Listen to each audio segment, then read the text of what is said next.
Assalamualaikum warahmatullahi wabarakatuh. Ketemu lagi dengan saya Pablo Benua, tentunya di The Lawyer channel YouTube Ray Utami dan Benua.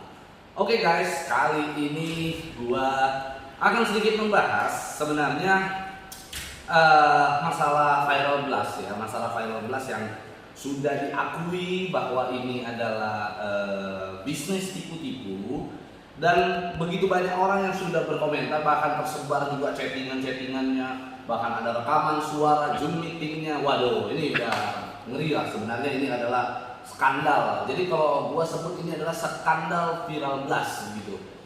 Bahkan bisa gua jadikan gua masukkan ke dalam ranah umum, ini menjadi skandalnya robot trading di Indonesia.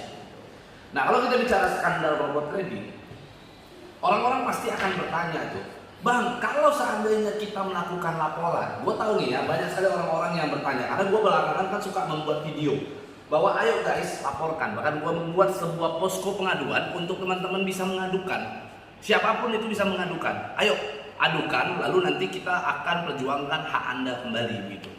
Nah, gue tahu, gue paham betul, yang ada di pikiran kalian semua adalah, apakah ketika kita melakukan laporan, uang daripada yang sudah dimasukkan ke dalam robot-robot trading nggak jelas ini, apakah akan kembali? Itu pasti pertanyaan Anda semua. Oke, gua hanya ingin menyampaikan beberapa hal begini.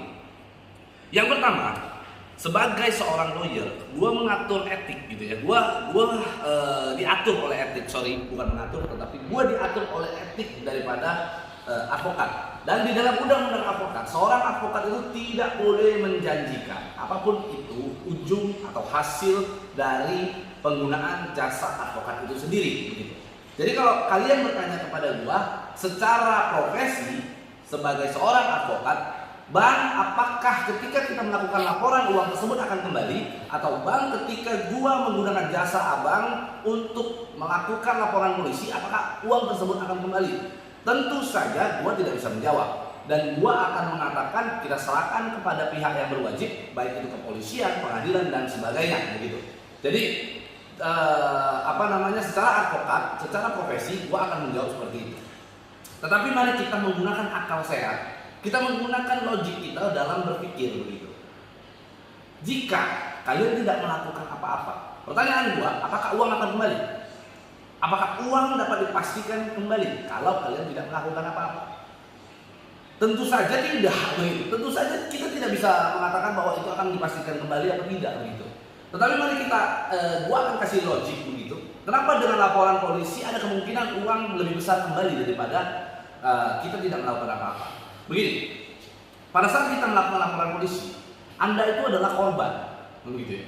Anda adalah seorang korban. Ketika Anda menjadi seorang korban, maka Anda datang ke kepolisian untuk melakukan laporan polisi, yang mana nantinya ketika dilakukan penyelidikan hingga penyidikan, maka kita akan tempelkan, kita akan berikan dugaan pasal 3, pasal 4, pasal 5 Undang-Undang Nomor 8 Tahun 2010, yaitu tentang pemberantasan tindak pidana pencucian uang.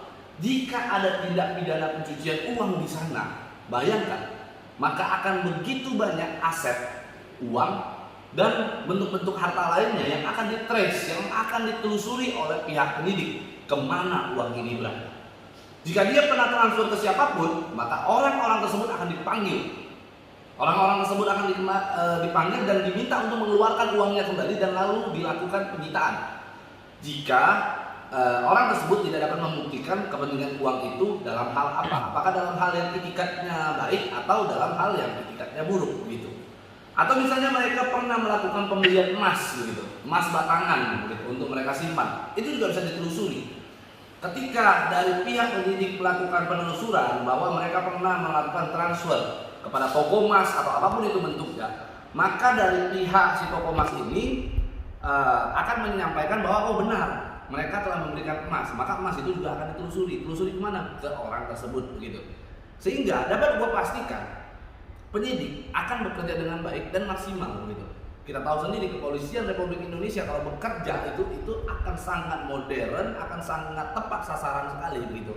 Dan ya kita paham lah ya, bahwa dari pihak kepolisian sendiri juga ketika menduga sebuah tindak pidana, maka mereka itu punya insting yang bagus dalam melakukan pencarian, dalam melakukan penyidikan, karena kebiasaan, karena sudah terbiasa atas profesionalisme itu, gitu ya.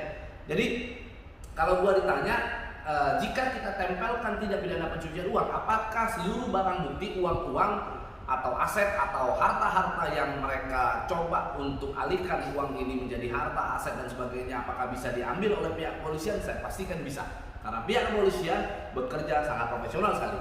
Jadi setelah seluruh aset atau harta atau uang yang diduga sebagai hasil daripada tindak pidana pencucian uang, hasil daripada kejahatan, maka uang-uang tersebut akan disita oleh pihak kepolisian. Setelah berhasil disita oleh pihak kepolisian, maka dari situ pula akan berlanjut proses daripada penyidikan ke tahap yang lebih tinggi, yaitu akan dilimpahkannya perkara tersebut ke Kejaksaan Negeri, begitu. Setelah dilimpahkan ke Kejaksaan Negeri, maka dari Kejaksaan Negeri akan melimpahkan ke pengadilan dengan barang bukti yang serupa, barang bukti yang ditemukan oleh pihak kepolisian dari awal. Nah, setelah uang-uang tersebut masuk, aset-aset yang disita tersebut masuk ke dalam ranah pengadilan, maka proses peradilan akan berjalan. Dan biasanya, boleh teman-teman lihat begitu, biasanya asas keberpihakan terhadap korban itu sangat tinggi di dalam melakukan peradilan di Indonesia, begitu ya. Jadi ada asas yang mengutamakan kepentingan korban di dalam ranah peradilan, dan biasanya jika ada kerugian yang timbul daripada korban, maka putusan pengadilan akan memberikan putusan atau amar putusan di dalam hasil daripada persidangan tersebut, dari bukti-bukti, dari pertimbangan dan sebagainya, untuk mengembalikan apa yang menjadi kerugian korban. Dari mana itu akan disisihkan, yaitu dari barang bukti. Jadi nanti akan ada amar putusan, barang bukti akan dikembalikan kepada korban melalui penetapan. Itu biasa akan diungkapkan seperti itu. Sehingga kalau disambungkan logikanya, maka gua punya keyakinan begitu. Ketika Anda melakukan laporan polisi, maka uang Anda lebih berkemungkinan kembali daripada Anda menunggu. Ketika Anda menunggu tuh apa yang Anda harapkan? Anda berharap uang Anda tiba-tiba ujuk-ujuk kembali, lalu Anda berharap si bos dari Final Plus ini akan, ya udah gua ngalah deh, ini gua balikin duit. Nggak mungkin.